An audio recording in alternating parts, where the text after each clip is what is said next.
Good afternoon, everyone. iTech India welcomes all the participants for today's Regional Distance Learning Seminar Series. Today's topic is HIV and OI, Gastrointestinal System, and the speaker is Dr. Ravinder Kaur Sachdeva. Dr. Ravinder Kaur Sachdeva, ma'am, is currently working as a Senior Medical Officer at COE ART Center PGIMER, Chandigarh. She was associated with WHO for strengthening of routine immunization and surveillance for vaccine preventable diseases. She has published more than 26 papers in international and national indexed scientific journals of high impact and has more than 705 citations. We welcome you, ma'am, for today's session and request you to start the session.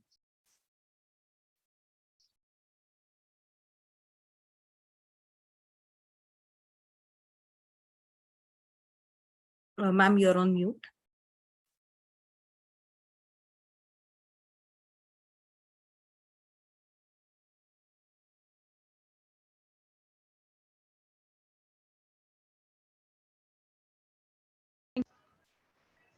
Am I audible? Yes, ma'am. Right. Ma'am, the screen sharing has stopped. Can you please request Sonia, ma'am? So is it visible now? No, ma'am. No. Just wait.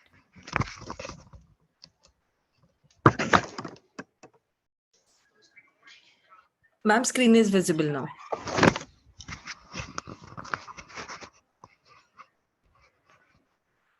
Hello, am I audible now? Yes, ma'am. You're audible and the screen is right, visible. Right. So we'll be discussing gastrointestinal manifestation in HIV. So we know that gastrointestinal diseases in HIV spans actually the entire GI tract from mouth to rectum, and the spectrum of gastrointestinal symptoms in HIV is range from odynophagia and dysphagia to nausea, vomiting, to abdominal pain, and finally diarrhea and tenesmus. And as like any other normal normal host, gastrointestinal disorders are very common in HIV individuals, whether through patients being immunosuppressed status or having opportunistic infections or treatment induced or through various other etiologies. And lot many HIV patients, they present with some or the other GI complaints throughout the course of illness. And this evaluation requires a thorough history, physical examination, so as to make a correct and correct diagnosis, and we need to provide treatment accordingly. So I'll be covering the most common presentations and focused on symptoms or the science based approach for management of these GI manifestations. So we'll be covering all these things in the session. So as I just mentioned, that GI disorders are among the most frequent complaints in patients with HIV infection, and evaluation is usually difficult as there are no specific symptoms or signs, and there can be multiple GI infections present at the same time. And these manifestations, these range from having a diarrhea, dysphagia, odynophagia, nausea, vomiting, weight loss, abdominal pain, anorectal diseases, or sometimes we see jaundice, hepatomegaly, and sometimes patients also present with GI bleed. Oral pathology in these manifestations, it ranges from candidiasis to angular stomatitis, having oral ulcers, necrotizing gingivitis, and Kaposi sarcoma manifestation could be as an oral pathology manifestation. So firstly, I'll be telling you about the oral candidiasis or oral thrush. This is usually caused by a yeast called Candida albicans. In HIV negative individuals, this is commonly seen in infants, in elderlies, in people who are having uncontrolled severe diabetes, and people who are on prolonged antibiotic therapy or having high dose systemic corticosteroids or immunosuppressive therapy as a course of their treatment. In HIV individuals, it's a pointer towards more advanced disease with persistent oral thrush is qualified as a stage 3 illness. This oral candidiasis is commonly seen as white patches, which can be easily removed by tongue depressor. The scraping can be easily removed off, and these lesions are usually surrounded by reddish border. and this involves mostly oral mucosa. There can be involvement of pharynx and inner sides of lips as well. There are four clinical types of candidiasis which are commonly seen as a pseudomembranous form, oral thrush, or there can be it can be in the form of erythematous lesions, or it can be angular cheilitis, and there can be even hyperplastic lesions. And usually individuals these present with distaste or having no taste, and there can be difficulty in swallowing if there is esophageal involvement as well. And swallowing is frequently painful, but just in the back of the throat, not lower down. This is a very clincher toward the diagnosis of the candidiasis. And it is usually diagnosed clinically based on the characteristic appearance of these lesions. And we need to differentiate these lesions from oral hairy leukoplakia, which are actually the lesions cannot be scraped off, and we need to go for the lab confirmation as well. Scrapings for these scrapings are examined under the microscope using 1% potassium hydroxide preparation. And if you want to confirm the diagnosis, culture is to be sent so as to identify the specific species of the candida. For treatment we give nystatin oral suspension, and we can use oral topical application of 1% clotrimazole mouth paint. And if thrush persists or reoccurs, oral fluconazole in the dose of 100 to 150 milligram once daily for 1 week is effective. In children, we need to provide this dosage in the form of the 6 milligram per kg body weight per day dosing.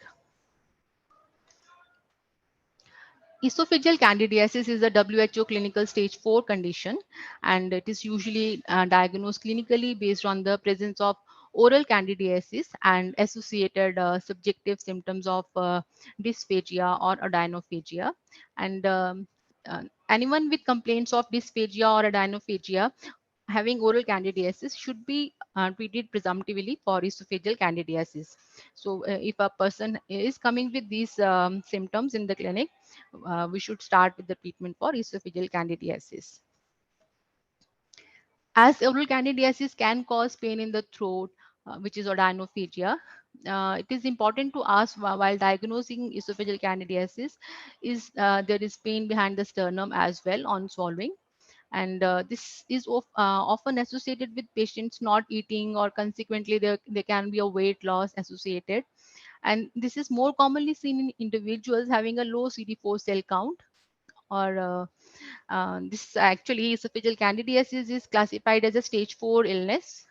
And the symptoms like weight loss, lethargy, or any danger sign, actually it should not be only because of esophageal candidiasis. We should have a differential in our mind as well, because these can be a manifestation for tuberculosis as well. But at the same time, if you are seeing these lesions, you should be appropriately treating. In children, unlike adults, they often present with nausea and vomiting, and they also present sometimes with dehydration and symptoms of weight loss. And classical symptoms and signs of esophageal candidiasis these may be absent in children, and particularly those who are on antiretroviral therapy. This diagnosis is often made empirically based on symptoms, and response to therapy is a very good clincher. And also the visualization of lesions plus fungal smear or brushings without histopathological examination. And the definitive diagnosis actually requires a direct endoscopic visualization with the histopathology demonstrating the characteristic yeast forming the tissues. And for confirmation, as I mentioned, fungal culture and specification of the species to be done. The other differentials could be for these manifestations could be the gastroesophageal reflux disease, an esophageal ulcer, which can be actually idiopathic, or sometimes it is due to the herpes simplex virus infection. Ulceration of esophagus with CMV it should be kept as a differential, specifically in the individuals who have the CD4 count of less than 50. And there can be tuberculosis ulcer as well, rarely. And Kaposi sarcoma can have a manifestation of this form as well. So to treat, we provide fluconazole 200 milligram once a day for 14 to 21 days if esophageal candidiasis is there. And we need to check the response to treatment after a week. And if there's a good response, we continue with the fluconazole for subsequent days, 10 days to 2 weeks. And if supposedly fluconazole is not effective after a week, you should keep the possibilities of other differential, as mentioned, that it could be herpes simplex virus infection as well, where you need to provide acyclovir 400 mg thrice in a day for 10 days. And CMV possibility if CD4 count is less than 50 should be there. And specifically majority of patients who have CMV related esophagitis, they will be having CMV retinopathy as well. So, and even though the vision deteriorate very late in the disease, we should be asking the individuals for the visual complaints. And in those individuals, we need to provide valganciclovir, and alternative is ganciclovir if it is not available in your center. And you should ensure effective ART being taken after screening for tuberculosis. If it is not there, if ART should be initiated in these individuals. For children, fluconazole loading dose of 6 milligram per kg per day is given, and on day 1. And subsequently, maintenance dose of 3 to 6 milligram per kg body weight is being given for next 4 to 21 days. So the next lesion is angular stomatitis. This can present as inflamed, painful cracks at the corner of mouth. This is usually caused by Candida, but can also be caused by iron deficiency, or other occasional bacteria can also be the cause of angular stomatitis. It usually responds well to 10 days of antifungal therapy, like the clotrimazole ointment or cream, or even nystatin drops rubbed into the cracks is effective in these conditions.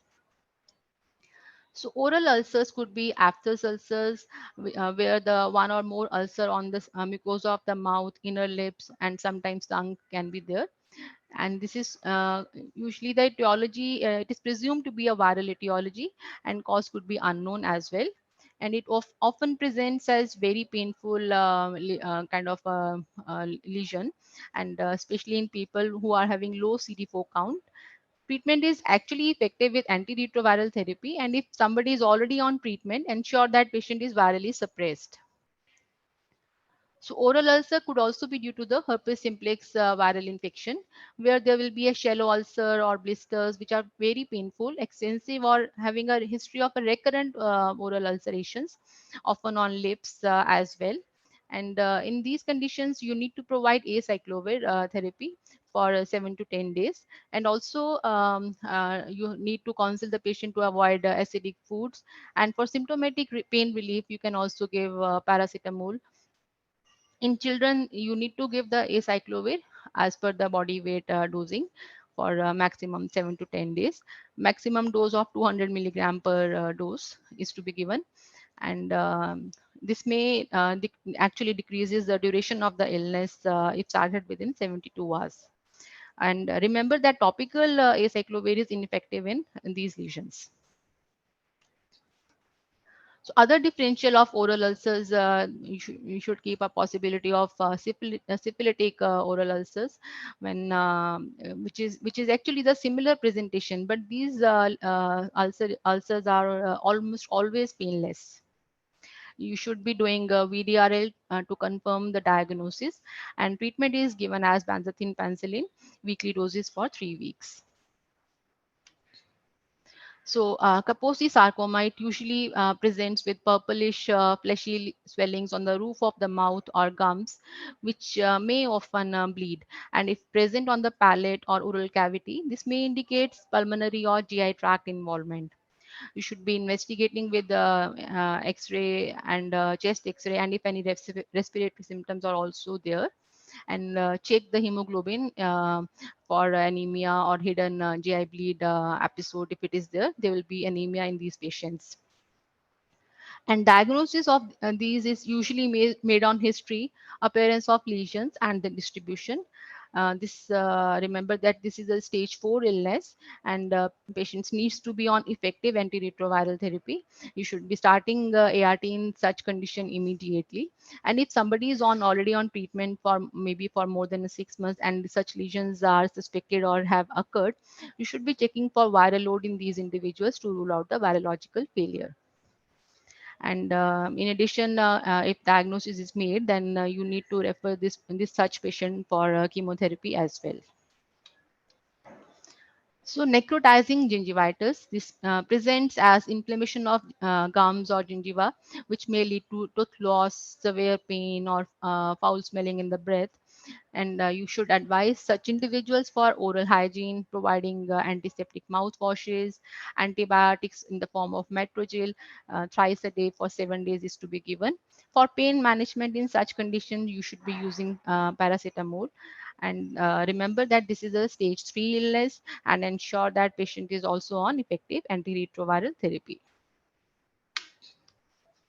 So other causes of odynophagia could be the common causes which I have just mentioned, that this can be fungal, viral, idiopathic HIV ulcers, or gastroesophageal reflux disease. There can be, and the cause could be the drugs, which is zidovudine could be a possibility of could be a cause for this manifestation. And lesser common causes, there can be staphylococcal infection, tuberculosis, but other fungal infections like histoplasmosis, other viral infections like Epstein-Barr virus, or sometimes the parasites like the cryptosporidium. So now we'll be discussing on diarrhea and other intestinal parasites for manifestations of GI manifestation. So firstly, the definitions for diarrhea. Diarrhea is having 3 or more loose or liquid stools per day, or having more stools than is normal for that person. This may be associated, there may be associated symptoms of nausea, vomiting, fever, or abdominal pain. Diarrhea in children is having an increase in the stool frequency to twice the usual number per day in infants, or 3 or more loose or watery stools per day in all older children. For dysentery, if there is associated visible blood in the stools, it is termed as dysentery. And persistent diarrhea, this term is in 5 to 15% of the cases acute diarrhea. This may persist beyond 2 weeks, then it is called as persistent diarrhea. The chronic diarrhea is defined as insidious onset of diarrhea for more than 2 weeks duration in children. The term chronic diarrhea, it is actually not synonymous with the persistent diarrhea. So having diarrhea, this leads to malnutrition. There will be the signs and symptoms of dehydration. So it's actually a vicious cycle.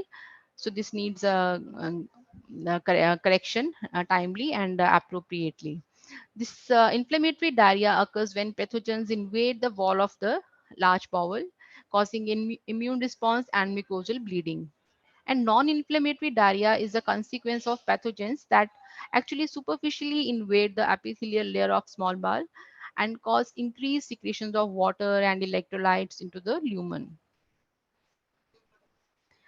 This table shows various pathogens which could be the cause for inflammatory diarrhea and for the non-inflammatory diarrhea. So in the inflammatory diarrhea causes, this can be bacterial, parasitic, or viral infections. So in bacteria, the common infections causing inflammatory diarrhea are Salmonella, Shigella, Campylobacter, E. coli, Clostridium difficile. In the parasitic infection, as a cause for inflammatory diarrhea, acute inflammatory diarrhea is amoebiasis. And there can be a cytomegaloviral disease as a manifestation for acute inflammatory diarrhea. Amongst the non-inflammatory diarrhea causes, the viruses like rotavirus, enterovirus, norovirus are the most common. And parasitic infection of giardia could be another differential for non-inflammatory, acute non-inflammatory diarrhea. In the chronic diarrhea category, this could be the chronic non-inflammatory diarrhea, which is the large volume watery stools, could be due to the coccidian parasites like Cytoisospora, Cryptosporidium, Microspora, Cyclosporidium. or there could be giardia infection or strongyloids infection as a cause for chronic non-inflammatory diarrhea. In the category of persistent diarrhea in children, there can be malnutrition, there can be pathogenic E. coli infection, this there can be the prolongation of the acute diarrhea, which is may rarely be a manifestation of the cow milk protein allergy, and sometimes antibiotic associated diarrhea due to the bacterial overgrowth could be there, and cryptosporidium infection as a cause of persistent diarrhea in children. So, having this diarrhea, acute or the chronic, the complication could be the dehydration, which often, if progresses, can lead to the acute kidney insult. There can be electrolyte abnormalities, malnutrition, and if persistent, there can be systemic sepsis, which is actually from the bacterial causes. Now, I'll be telling you about the bacterial enteric infections. So, having a rate of gram-negative bacterial enteric infections, it is actually tenfold higher in the HIV individuals than in the general population. This rate decline when a person is on antiretroviral therapy, and it is greatest in individuals who have CD4 count of less than 200, and usually it is caused by the Salmonella, Shigella, or the Campylobacter organisms. And Clostridium difficile associated infection is actually more common in PLHIVs, having a CD4 count less than 50 counts. And this actually having this is an independent risk factor. The probable source for most enteric infection in HIV is ingestion of contaminated food or water. And the following are three major clinical syndromes of infection with the gram-negative enteric bacteria among PLHIVs, which could be it can be self-limited gastroenteritis, or there can be more severe and prolonged diarrheal diseases, which is potentially associated with fever, bloody diarrhea, weight loss. And bacteremia associated with extraintestinal involvement could be there, which is without concurrent or preceding GI illness. So a complete history, including medication history, is really important, and diagnosis needs to be established through stool and the blood cultures. And blood culture should be obtained from patients with diarrhea and fever wherever it is possible. And diagnosis of Clostridium difficile infection is actually complicated and needs careful selection of the correct testing and correlation of the clinical and the laboratory parameters. Endoscopy with biopsy may be required for diagnosing etiologies like cryptosporidiosis, microsporidiosis, CMV, or MAC-associated gastroenteritis, and also for non-infectious causes. If you have to rule out any such condition, then you will be going for endoscopy. And if stool culture fails to yield any of the pathogens with symptoms in such patients, diagnostic evaluation for STDs should be considered.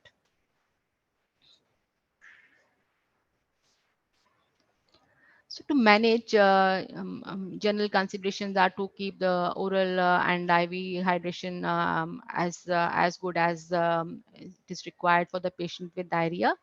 And anti-motility agents, it should be avoided if there's a concern about inflammatory diarrhea and especially Clostridium infection. So you should be avoiding the use of anti-motility agents.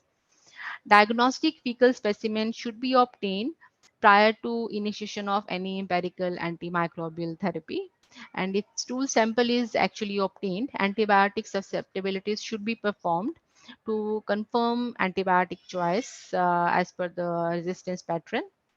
And empirical treatment of bacterial infection, it is actually for the people who have the advanced illness and clinically severe diarrhea I mean, should be considered.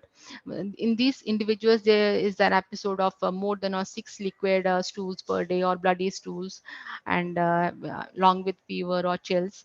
And for patients with the persistent diarrhea, having diarrhea of more than 14 days, but with no other clinical signs like dehydration or blood in the stools, or and this antibiotic therapy can be withheld until the diagnosis is confirmed.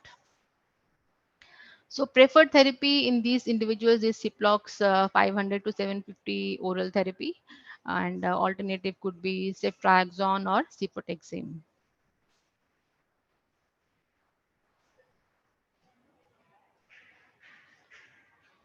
So preferred therapy is Ciplox, as mentioned. Alternative can be levoflox, moxifloxacin, trimethoprim, sulfamethoxazole can also be given as an alternative, or ceftriaxone or cefotaxime. Duration of therapy for gastroenteritis without bacteremia, it could be, if the counts are more than 200, 7 to 14 days treatment would be enough. And if the counts are less than 200, particularly if primary illness was severe, so we may need to give the treatment for 2 to 6 weeks.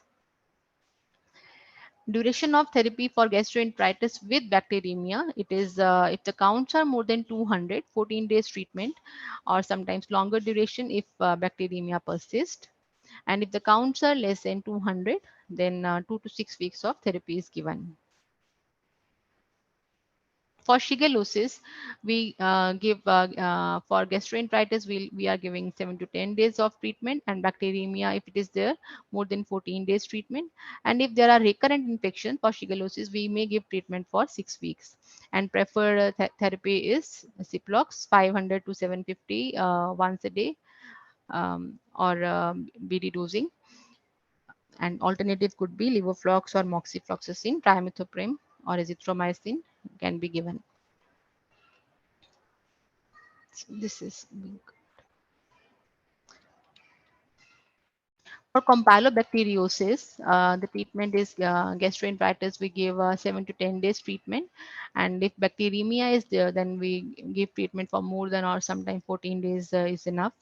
And for if there is a recurrent bacteremia, the treatment is given for 2 to 6 weeks. And preferred therapy for campylobacteriosis is Ciplox or azithromycin, and alternatives are levoflox or moxifloxacin.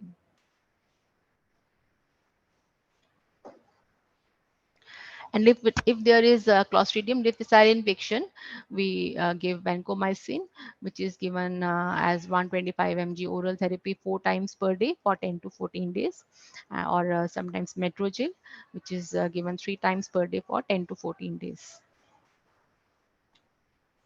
In children, management includes, we should be knowing that, determining the type of diarrhea, whether it is acute watery diarrhea, dysentery, or persistent diarrhea. We should be evaluating for signs of dehydration and other complication. We should be assessing for malnutrition and ruling out non-diarrheal illnesses, especially systemic infection, and assess the feeding both prior to illness and after the during the illness episode, that what are the feedings being given to the child. So history should be including the onset of the diarrhea, duration, number of episodes of stools per day, whether there is any blood in the stools, number of episodes of vomiting, having a child having fever, cough, or other significant symptoms associated like convulsions, or any episode of recent measles infection, the type and the amount of the fluid which is being taken by the child, including breastfeed, and food taken during illness and other pre-illness feeding practices, any other drug or local remedies being taken for diarrhea by the parents if they have used such remedies at home. So the history should cover all these aspects, and also we should be taking the immunization history for the child.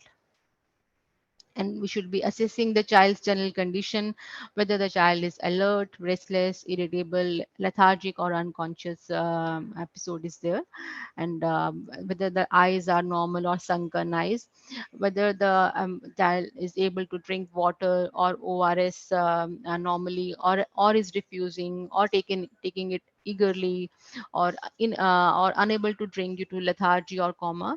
So these should be assessed thoroughly.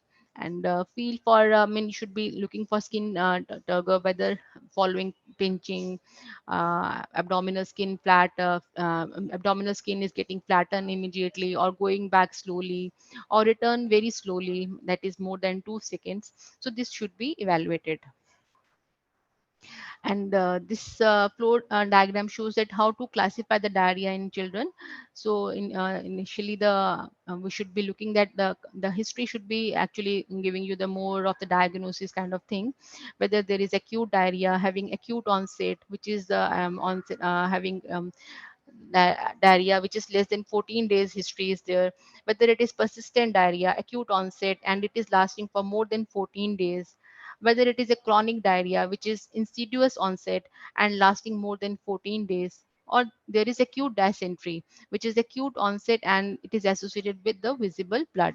So you should be initially classifying your child into any of these categories, and noting the consistency and frequency of stools, whether it is more than 3 times per day, whether it is liquid or watery, what kind of stools are child being passing. Then after classification of the child, then you will be looking for the signs and symptoms of the dehydration, whether the child is having is well alert, normal eyes, and the eyes are not sunken, tears are present, and mucous membrane are moist, not thirsty, drinking normally. And when you are offering the child the water or ORS, child is drinking normally, skin pinch is going slowly. So you should be planning for this such child plan A, which is a home-based treatment with WHO ORS formulation. If some signs of dehydration are there, you should be evaluating whether the child is restless, irritable, having sunken eyes, tears are absent, having dry mucous membranes, thirsty, and drinking eagerly, skin pinch is going slowly. Then you should be managing such child with the hospital-based treatment with WHO ORS preparation. If the child is having severe dehydration signs, that any of the below signs, more than 2 signs are present, like child is lethargic, unconscious, floppy, very sunken eyes, dry skin, very dry mucous membranes, and drinking poorly and not able to drink, and skin pinch is going very slowly. So then this child should be managed as per the plan C, hospital based treatment with WHO ORS preparation. So after the classification, you should be actually classifying that whether this child is having no dehydration, or some dehydration is there, or severe dehydration is there. Like in no dehydration, less than 50 ml per kg fluid loss is there. Some dehydration, there will be loss of 50 to 100 ml per kg fluid loss. And then severe dehydration is more than 100 ml fluid loss is there. So you should be classifying.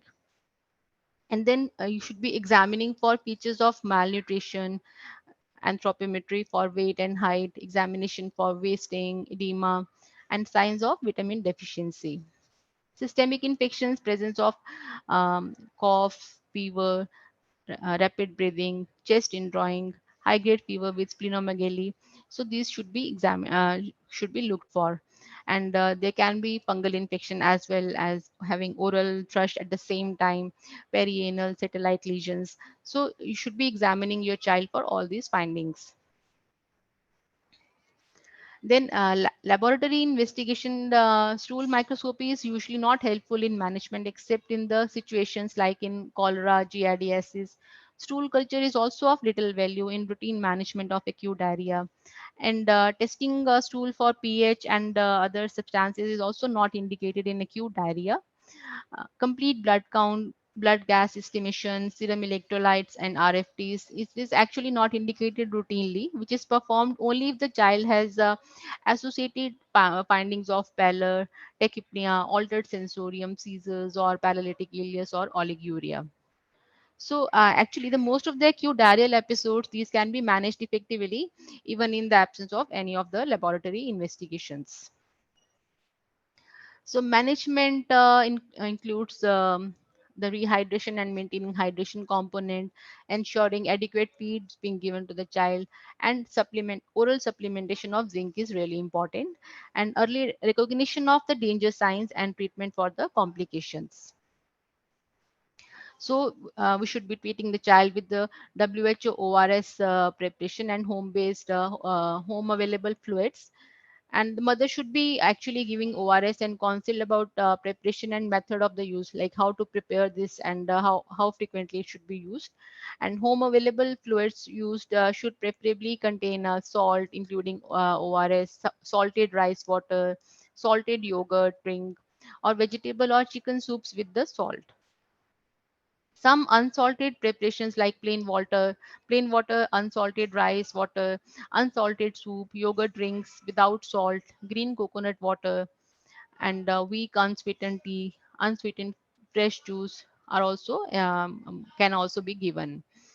So commercial carbonated beverages like commercial fruit juices, sweetened tea, these are unsuitable for home-based rehydration therapy. And you should be actually explaining all these things to the mother while prescribing for the home-based therapy. And counsel about danger signs like continuing diarrhea beyond 3 days, increased volume or frequency of stools, repeated vomitings, having increased thirst, if the child is refusing to feed, or having fever or blood in the stools. These are the danger signs, and should advise such mother to return to the hospital or healthcare facility if she observes any of these danger signs. So this table the table next to this is showing the amount of ORS to be given as per the age of the child. If the child is less than 24 months of age, 50 to 100 ml, maximum 500 ml per day can be given.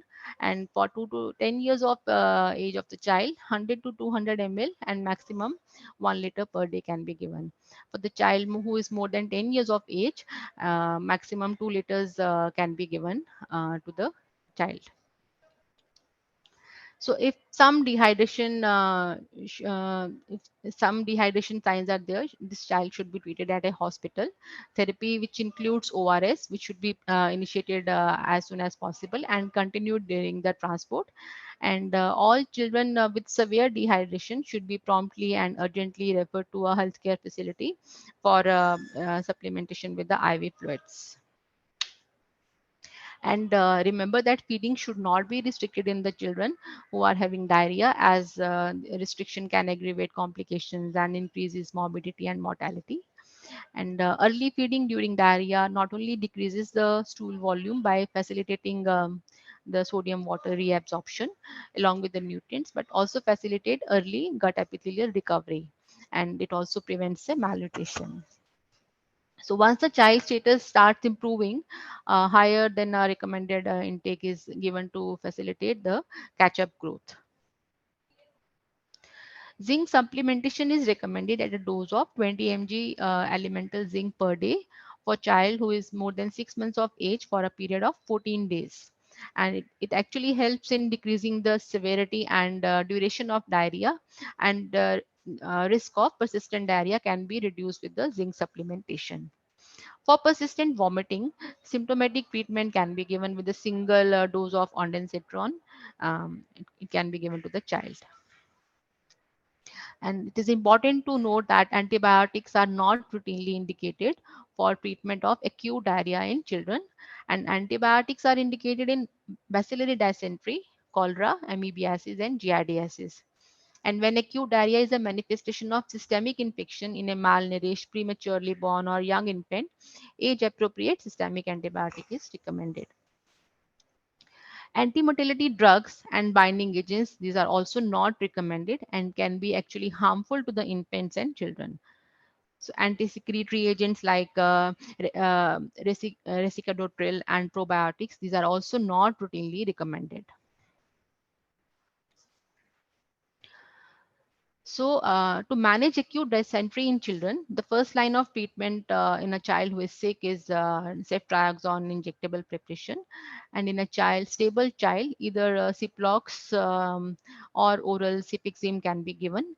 But the patient should be monitored for clinical improvement within 40 to 48 hours. And if no improvement is seen, antibiotics should be changed accordingly.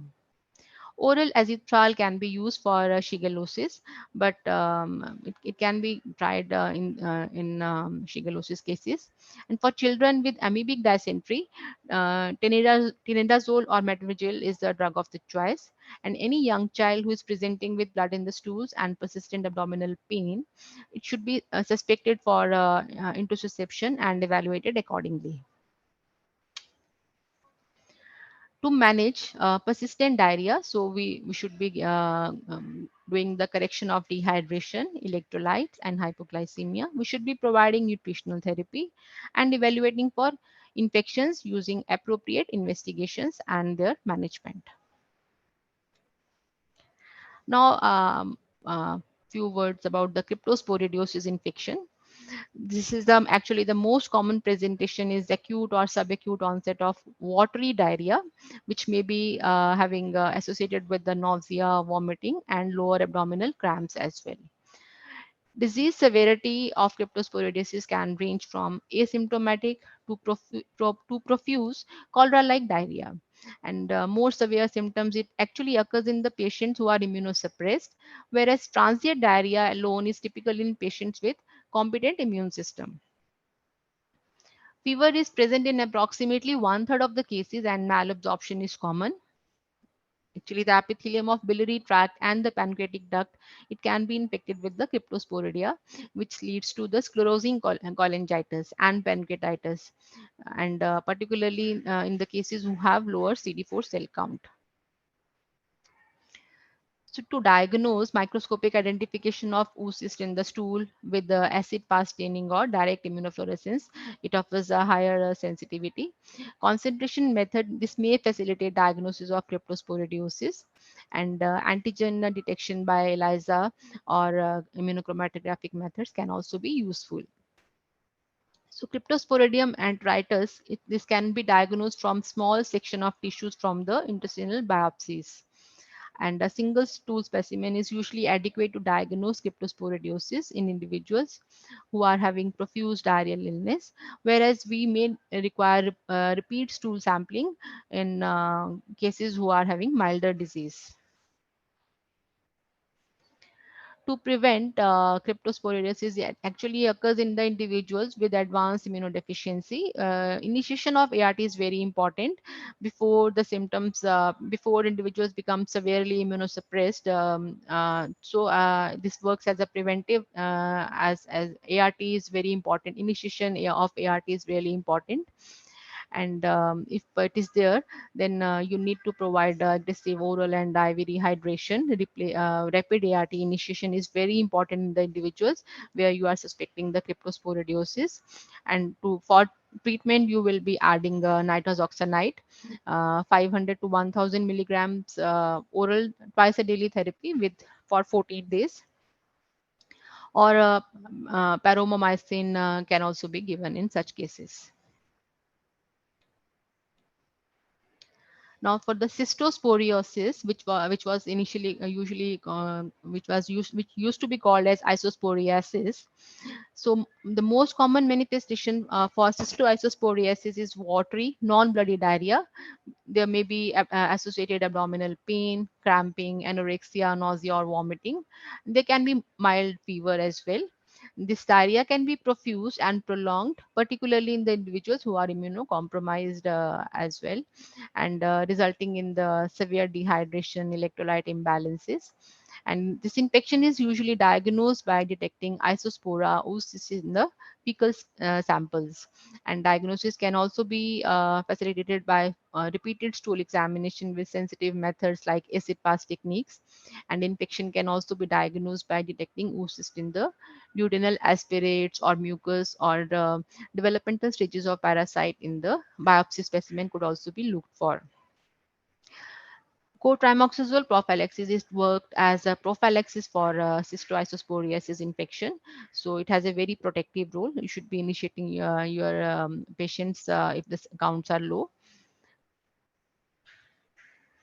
And this cotrimoxazole prophylaxis, we all know that it is to be given individuals with the count of less than 350.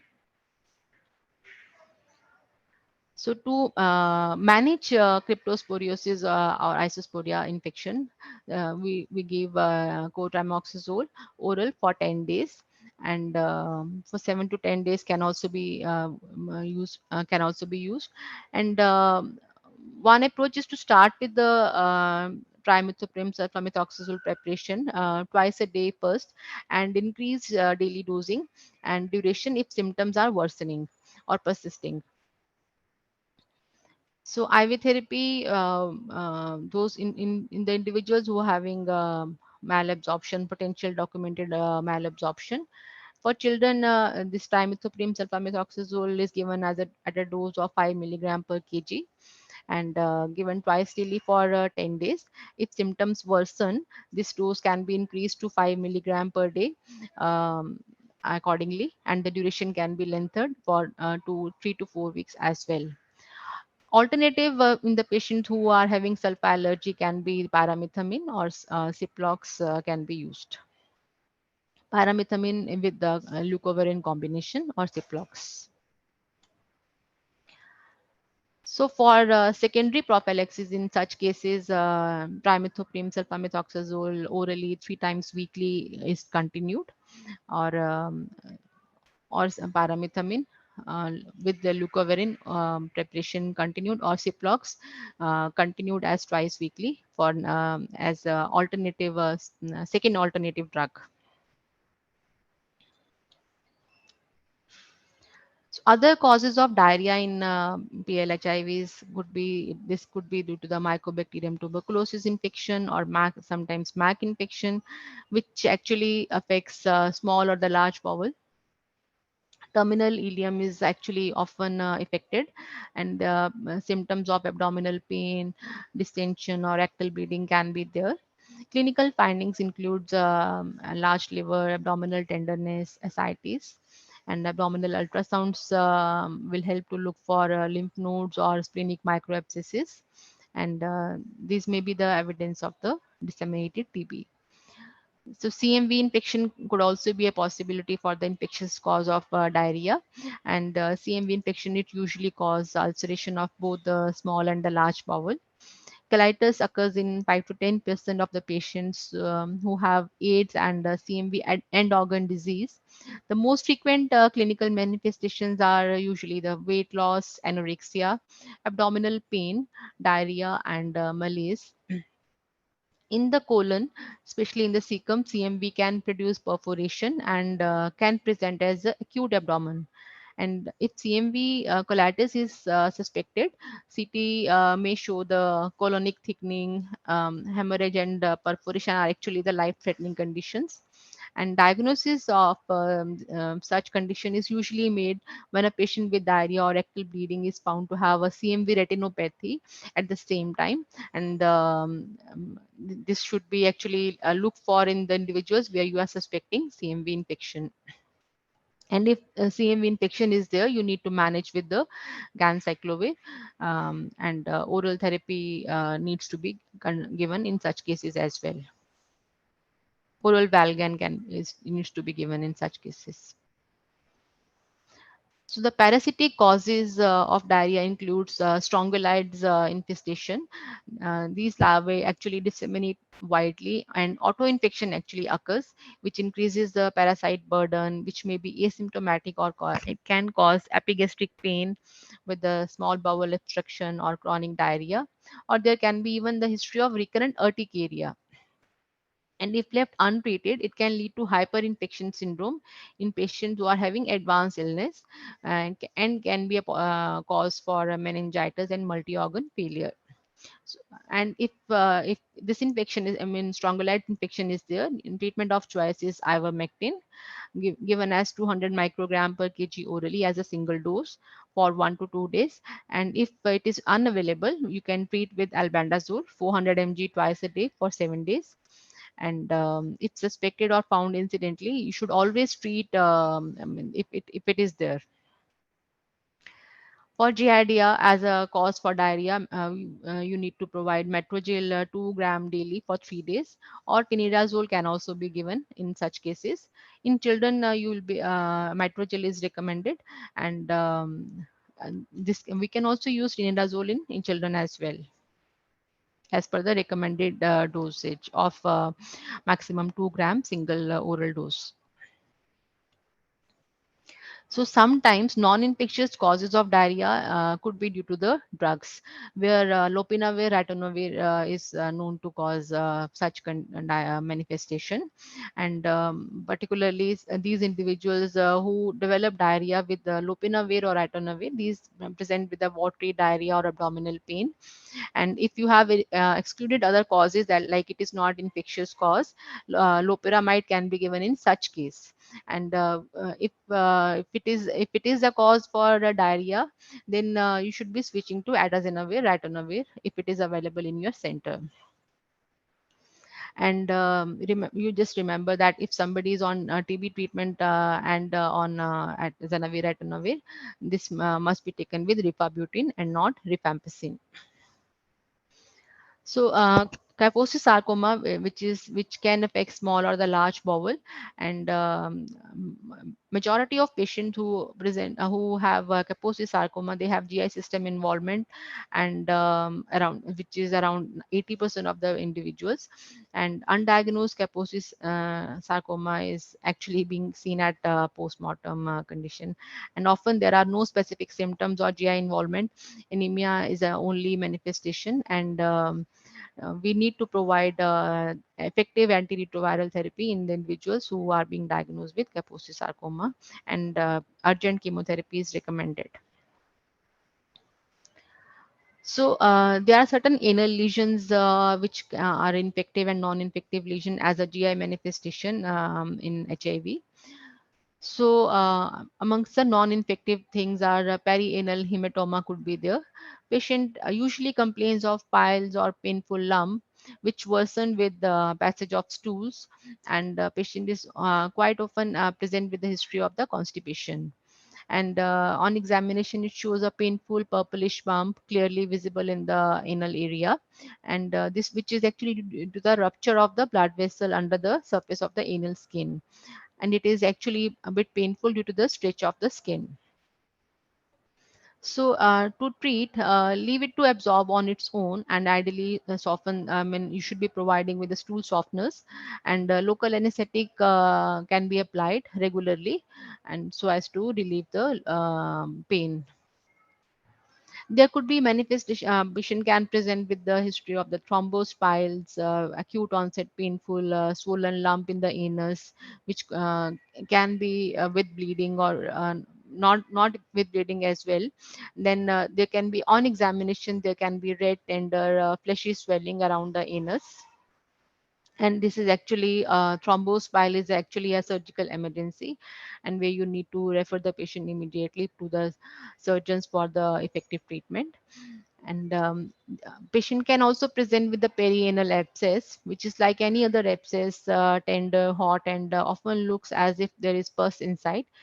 And to treat this incision and drainage is required in such certain conditions. There can be perianal fistula, which presents mostly as a painless anal discharge and itching. And on examination, on full opening of the anus, the distal end of fistula is often seen as a small site, and small site actively discharging pus. So, treatment for the chronic discharging perianal sinuses in HIV patients, these are very likely to be due to the tuberculosis. So, you need to provide ATT in such individuals and ensure effective ART being taken by the person. And surgery actually has no role if cause is tuberculosis, and this can actually cause severe complications.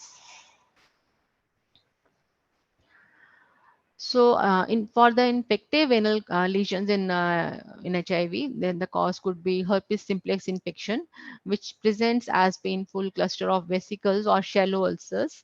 And if it is there as a cause of anal manifestation, you need to provide acyclovir to your patient, which is given for 5 to 7 days at the dose of 400 milligram thrice daily. Human papilloma viral lesions could be there, which can present as warts, condylomata, acuminata, with actually the typical cauliflower appearance. And you need to treat accordingly to the preparations which are available, like local available preparation of podophyllin can be given. And this can even present as anal ulcer or sore, which is actually a pre-malignant condition, and you need to refer such patient for further management. Proctitis presents with anal discharge or itch or pain in the rectum, which range from mild to severe lesion. And there can be the syphilis as a cause of infective anal lesion, which can present as a primary chancre. And the classic painless ulcer with raised edges could be seen, or as a wart looking HPV warts, but it is less raised.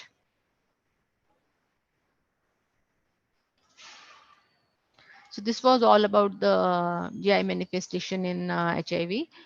If there's any question, you can write up or the chat box. Thank you.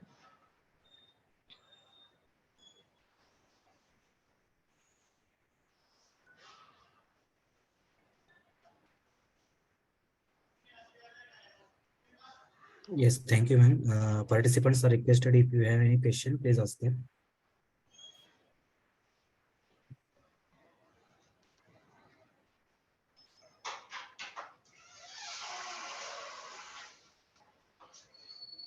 There is no question in the chat box, ma'am.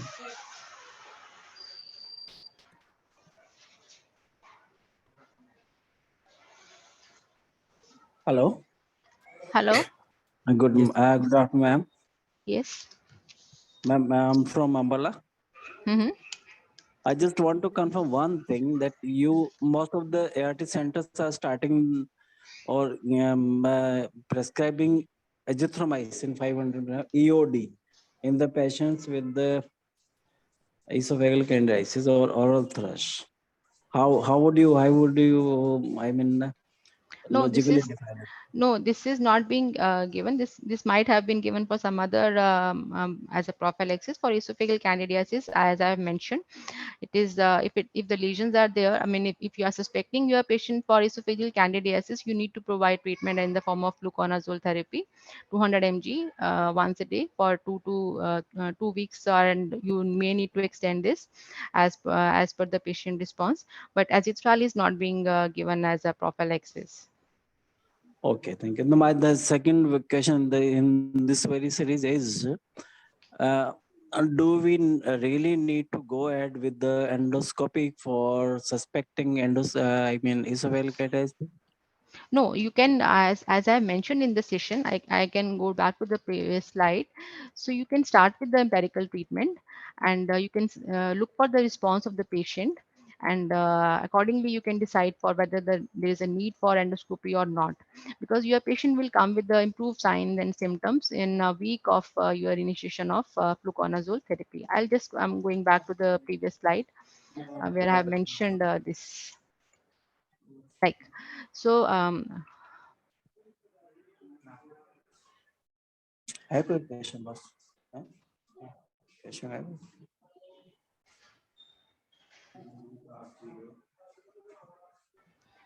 you need to ask the complete history of the person. If you are suspecting esophageal candidiasis, you go for treatment and look for the response in a week or 10 days, and accordingly you can continue with your if there's a good response, you can continue with fluconazole for 10 days to 2 weeks. And Can we give if fluconazole yeah 150 alone, if not available 150, to them? yeah, 150 is available in the center. You can go for that, and for 14 to 21 days you need to be giving this to the patient. And if there is no response after a week of therapy of initiation of fluconazole, you should be looking for other causes, which could be, as mentioned, that it could be herpes simplex viral infection. And also look for CD4 count in your patient, whether it is less than 100, less than 50, if you are suspecting any CMV infection in such patient as well. So you should be having differentials in your mind if in those cases where it is not showing any response with the fluconazole therapy.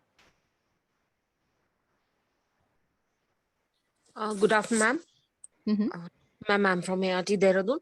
I just had a question. जैसे ultrasound पे many patients they show multiple mesenteric lymphadenopathy. Right. Some have fever. Some they show the signs of COX, and some do not. They just have a finding that they have multiple mesenteric lymphadenopathy. Now in FNSC is in such cases not possible always. Advising. So how do we? Do we start ATT in all such cases or look for other 4S symptoms and take ATT into consideration, ma'am? So you should be going for your evaluation of your patient. It is the 4S symptoms are very important. It is not that for all the mesenteric lymphadenopathy you will be providing the ATT. Though for those patients where there are symptoms and this associated finding of ultrasound mesenteric lymphadenopathy is there, and you are keeping a high possibility of tuberculosis, you should be further evaluating for such individuals. It is not that for all the patients you will be giving ATT. Thank you, ma'am. And you should also, actually you can go for a repeat ultrasound as well, just to monitor the size of the lymph nodes, whether it has increased or it has regressed, or like how it is actually behaving, and then you can decide accordingly. After giving ART for some time? So, I mean, firstly, you will be evaluating your patient as per the 4S symptoms. If the Yes, patient is not symptomatic, you should be going for ART. If your patient is symptomatic as well and having such findings, you should be, of course, further doing the workup for such patient. thank you so much, ma'am. Thank you. Welcome.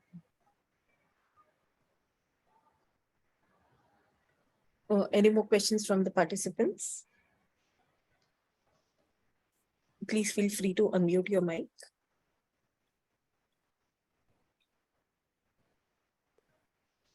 Oh, ma'am, I don't think there are any more questions. Can we go ahead with the feedback poll?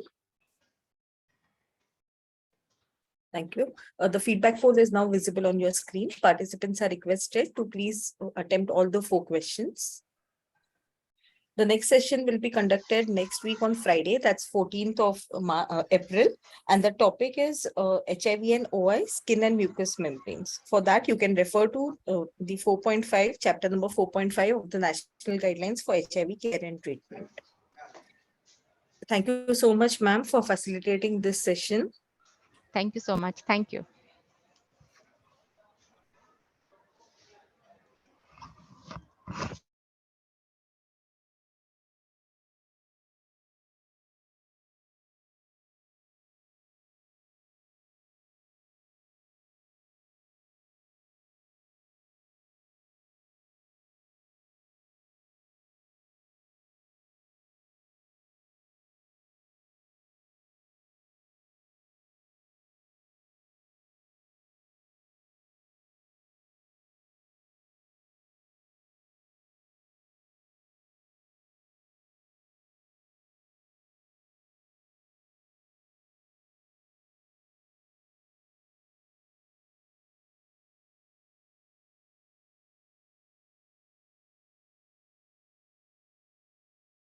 Requesting all the participants to please complete the feedback poll.